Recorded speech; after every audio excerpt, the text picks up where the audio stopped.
ಚನ್ನಪಟ್ಟಣ ತೆರವಾಗಿರುವಂಥ ಕ್ಷೇತ್ರ ಅಂದರೆ ಕುಮಾರಸ್ವಾಮಿಯವರು ಲೋಕಸಭೆ ಸದಸ್ಯರಾಗಿ ಈಗ ಕೇಂದ್ರ ಸಚಿವರಾಗಿದ್ದಾರೆ.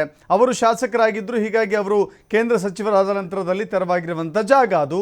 ಆ ಕ್ಷೇತ್ರದಿಂದ ಇದೀಗ ನಿಖಿಲ್ ಕುಮಾರಸ್ವಾಮಿ ಸ್ಪರ್ಧೆ ಮಾಡ್ತಾರಾ? ಚನ್ನಪಟ್ಟಣ ಕ್ಷೇತ್ರದಲ್ಲಿ ನಿಖಿಲ್ ಕುಮಾರಸ್ವಾಮಿ ಸಂಚಾರ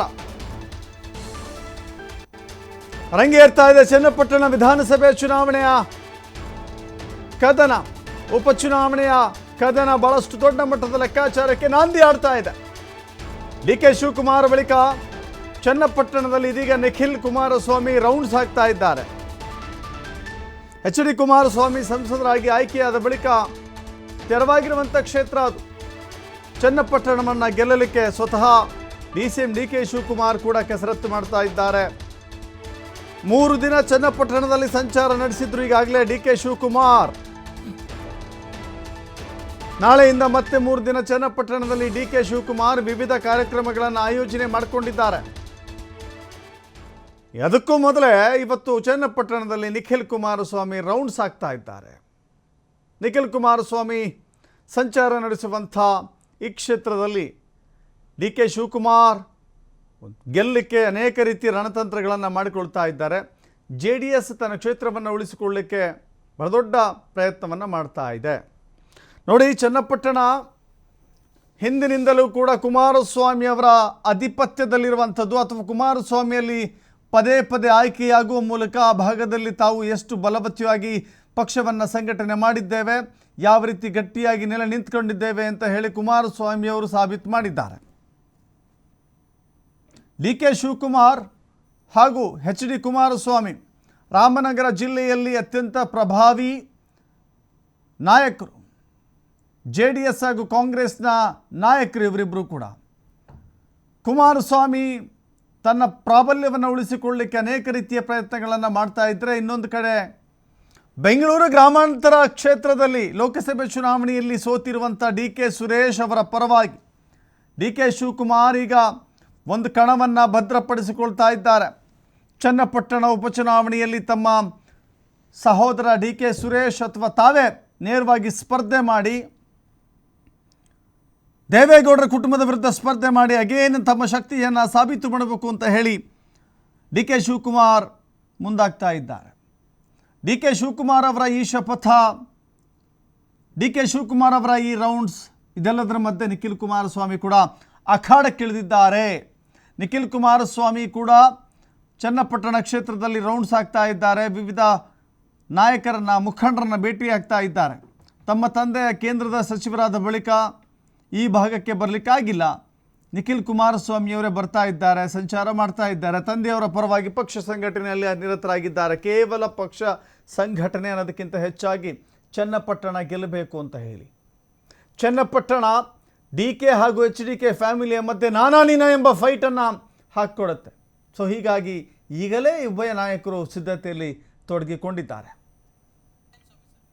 ಮತ್ತಷ್ಟು ಮಾಹಿತಿ ನಮ್ಮ ಪ್ರತಿನಿಧಿ LN ಸ್ವಾಮಿ ನೀಡ್ತಾರೆ. ಸ್ವಾಮಿ, ಚನ್ನಪಟ್ಟಣ ಹೇಳಿ ಕೇಳಿ ಲೋಕಸಭೆಯಲ್ಲಿ ಒಕ್ಕಲಿಗ ಸಮುದಾಯದ ಶಕ್ತಿ ಯಾರ ಬಳಿ ಇದೆ ಅನ್ನುವ ಬಹಳ ದೊಡ್ಡ ಅಗ್ನಿ ಪರೀಕ್ಷೆಯಲ್ಲಿ JDS ಮುನ್ನಡೆಯನ್ನು ಸಾಧಿಸಿಕೊಂಡಿದೆ. ಕುಮಾರಸ್ವಾಮಿ ಅವರು ಶಕ್ತಿಯನ್ನು ಪಡೆದುಕೊಂಡಿದ್ದೇವೆ ಅಂತ ತಮ್ಮ ಗೆಲುವಿನ ಮೂಲಕ ಪ್ರಚುರಪಡಿಸಿದ್ದಾರೆ. ಇದೀಗ ಚನ್ನಪಟ್ಟಣ ವೇದಿಕೆ, ಚನ್ನಪಟ್ಟಣ ಅಖಾಡ ಅಗೇನ್ ಡಿ.ಕೆ. ಆ್ಯಂಡ್ ಎಚ್.ಡಿ.ಕೆ. ಫ್ಯಾಮಿಲಿಯ ಮಧ್ಯೆ ಫೈಟ್ಗೆ ಎಷ್ಟು ದೊಡ್ಡ ವೇದಿಕೆ ಆಗಬಹುದು ಅಂತ?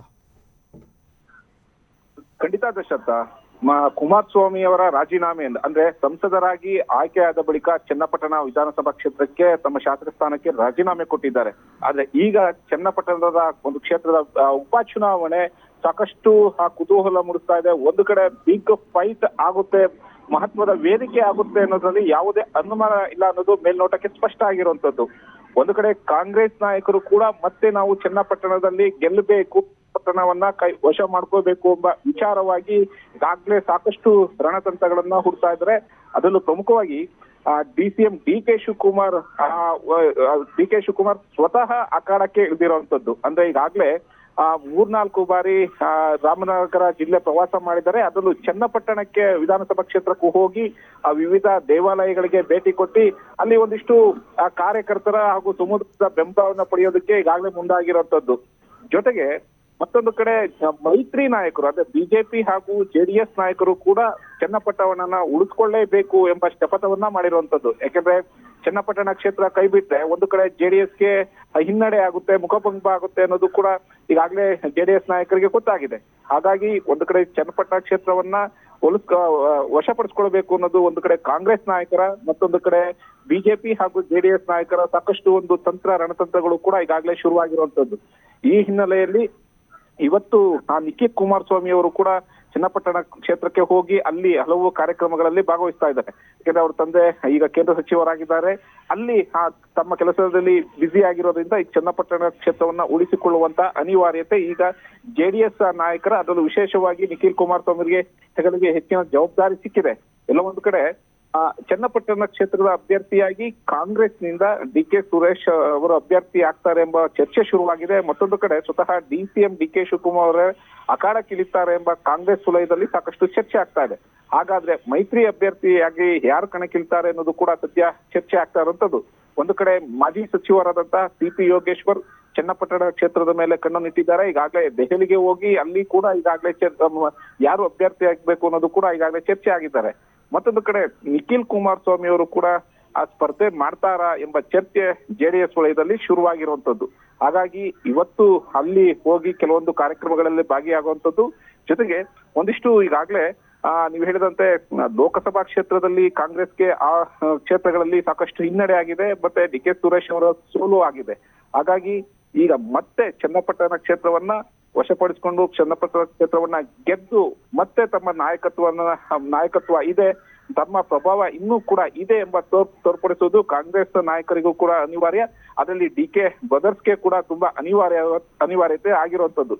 ಹಾಗಾಗಿ ಚನ್ನಪಟ್ಟಣ ಕ್ಷೇತ್ರ ಯಾರು ಸ್ಪರ್ಧೆ ಮಾಡ್ತಾರೆ, ಯಾರು ಅಖಾಡಕ್ಕಿಳಿತಾರೆ ಎಂಬ ಕುತೂಹಲದ ಜೊತೆಗೆ ದಿನೇ ದಿನೇ ನಾಯಕರ ಪ್ರವಾಸ ಅಂದ್ರೆ ನಾಳೆಯಿಂದ ಮತ್ತೆ ಡಿ.ಸಿ.ಎಂ ಡಿ.ಕೆ. ಶಿವಕುಮಾರ್ 3 ದಿನಗಳ ಕಾಲ ರಾಮನಗರ ಜಿಲ್ಲೆ ಸೇರಿದಂತೆ ಚನ್ನಪಟ್ಟಣ ಕ್ಷೇತ್ರಕ್ಕೂ ಹೋಗಿ ಅಲ್ಲಿ ವಿವಿಧ ಕಾರ್ಯಕ್ರಮಗಳಲ್ಲಿ ಭಾಗವಹಿಸಿ ಅಲ್ಲಿ ಒಂದಿಷ್ಟು ಸಮುದಾಯ ಹಾಗೂ ಕಾರ್ಯಕರ್ತರನ್ನ ಹುರಿದುಂಬಿಸುವ ಕೆಲಸವನ್ನು ಕೂಡ ಮಾಡ್ತಾ ಇದ್ದಾರೆ. ಸಾಕಷ್ಟು ಕಾರ್ಯಕ್ರಮಗಳಲ್ಲೂ ಕೂಡ ಅಟೆಂಡ್ ಆಗ್ತಾ ಇದ್ದಾರೆ. ಇದು ಒಂದು ಕಡೆ ಆದ್ರೆ, ಮತ್ತೊಂದು ಕಡೆ ಪೈಪೋಟಿಯ ಮೇರೆಗೆ ಒಂದು ಕಡೆ ಜೆಡಿಎಸ್, ಒಂದು ಕಡೆ ಕಾಂಗ್ರೆಸ್ ನಾಯಕರು. ಹಾಗಾಗಿ ನಿಖಿಲ್ ಕುಮಾರಸ್ವಾಮಿ ಅವರು ಕೂಡ ಕ್ಷೇತ್ರದಲ್ಲಿ ಪರ್ಯಟನೆ ಮಾಡಿ ಅಲ್ಲಿ ಒಂದಿಷ್ಟು ಸಮುದಾಯ ನಾಯಕರನ್ನ ಭೇಟಿ ಮಾಡಿ ಮುಂಬರುವ ಉಪಚುನಾವಣೆಗೆ ಸಂಬಂಧಪಟ್ಟಂತೆ ಯಾವ ರೀತಿ ಒಂದು ತಯಾರಾಗಬೇಕು ಎಂಬ ಪಕ್ಷ ಸಂಘಟನೆ ಜೊತೆಗೆ ಕಾರ್ಯಕರ್ತರ ಒಂದು ಸಲಹೆ ಸೂಚನೆಗಳನ್ನು ಕೂಡ ಪಡ್ಕೊಳ್ತಾ ಇದ್ದಾರೆ. ಯಾಕೆಂದ್ರೆ ಪ್ರಮುಖವಾಗಿ ಚನ್ನಪಟ್ಟಣ ಕ್ಷೇತ್ರ ಸಾಕಷ್ಟು ಕುತೂಹಲ ಮೂಡಿಸ್ತಾ ಇದೆ. ಒಂದು ಕಡೆ ಒಕ್ಕಲಿಗ ಸಮುದಾಯದ ಫೈಟ್ ಒಂದ್ ಕಡೆ ಆದ್ರೆ, ಮತ್ತೊಂದು ಕಡೆ ಡಿ.ಸಿ.ಎಂ ಡಿ.ಕೆ. ಶಿವಕುಮಾರ್ ಎಲ್ಲಿ ತಮ್ಮ ಅಸ್ತಿತ್ವವನ್ನ ಕಳೆದುಕೊಂಡಿದ್ರು ಅಲ್ಲಿ ಮತ್ತೆ ಪಡಿಬೇಕು ಅನ್ನೋದು ಕೂಡ ಸಾಕಷ್ಟು ಒಂದು ಪೈಪೋಟಿ ಮಾಡ್ತಾ ಇದ್ದಾರೆ. ಮತ್ತೊಂದು ಕಡೆ ಚನ್ನಪಟ್ಟಣ ಕ್ಷೇತ್ರವನ್ನ ಉಳಿಸಿಕೊಂಡು ಮತ್ತೆ ತಮ್ಮ ಪ್ರಾಬಲ್ಯವನ್ನು ತೋರಿಸ್ಕೊಳ್ಬೇಕು ಅನ್ನೋದು ಕೂಡ ಜೆಡಿಎಸ್ ನಾಯಕರು ಕೂಡ ಸಾಕಷ್ಟು ಒಂದು ಪೈಪೋಟಿ ಮಾಡ್ತಾ ಇದ್ದಾರೆ. ಈಗಾಗಲೇ ಲೋಕಸಭಾ ಚುನಾವಣೆಯ ಬಳಿಕ ಜೆಡಿಎಸ್ ಹಾಗೂ ಬಿಜೆಪಿ ಮೈತ್ರಿ ನಾಯಕರಲ್ಲಿ ಒಂದಷ್ಟು ಹುಮ್ಮಸ್ಸು ಹೆಚ್ಚಾಗಿದೆ. ಜೊತೆಗೆ ಕಾರ್ಯಕರ್ತರಲ್ಲೂ ಕೂಡ ಹುಮ್ಮಸ್ಸು ಜಾಸ್ತಿ ಆಗಿದೆ. ಯಾಕಂದ್ರೆ ತಮ್ಮ ಸಮುದಾಯದ ನಾಯಕ ಆಗ್ಬೋದು ಅಥವಾ ತಮ್ಮ ಪಕ್ಷದ ನಾಯಕ ಆಗ್ಬೋದು ಕೇಂದ್ರ ಸಚಿವರಾಗಿದ್ದಾರೆ, ಅಲ್ಲಿ ಅಧಿಕಾರದಲ್ಲಿದ್ದಾರೆ. ಇಂತಹ ಸಂದರ್ಭದಲ್ಲಿ ನಾವು ಚನ್ನಪಟ್ಟಣ ಕ್ಷೇತ್ರ ಬಿಟ್ಟುಕೊಟ್ರೆ ಮತ್ತೆ ಪಕ್ಷಕ್ಕೆ ಹಿನ್ನಡೆ ಆಗುತ್ತೆ. ಹಾಗಾಗಿ ಮತ್ತೆ ನಾವೆಲ್ಲ ಒಗ್ಗೂಡಿ ನಾವು ಪಕ್ಷವನ್ನ ಉಳಿಸ್ಕೊಳ್ಬೇಕು ಅನ್ನೋದು ಕೂಡ ಈಗ ಒಂದಿಷ್ಟು ಅಲ್ಲಿ ಸ್ಥಳೀಯ ಜೆಡಿಎಸ್ ನಾಯಕರು ಕೂಡ ಸಾಕಷ್ಟು ಒಂದು ಪಕ್ಷದ ಕಾರ್ಯಚಟುವಟಿಕೆಯಲ್ಲಿ ಭಾಗವಹಿಸ್ತಾ ಇರೋದು. ಹಾಗಾಗಿ ಈ ಬಾರಿಯ ಚನ್ನಪಟ್ಟಣನ ಚುನಾವಣೆಯ ಕದನ ಸಾಕಷ್ಟು ಕುತೂಹಲ ಜೊತೆಗೆ ಯಾರು ಗೆಲ್ತಾರೆ ಅನ್ನೋದು ಕೂಡ ಸಾಕಷ್ಟು ಕುತೂಹಲ ಅಭ್ಯರ್ಥಿ ಆಗ್ತಾರೆ, ಯಾರಿಗೆ ಚನ್ನಪಟ್ಟಣ ಕ್ಷೇತ್ರ ಒಲಿಯುತ್ತೆ ಅನ್ನೋದು ಕೂಡ ಸಾಕಷ್ಟು ಕುತೂಹಲ ಮೂಡಿಸ್ತಾ ಇರೋದು. Thank you.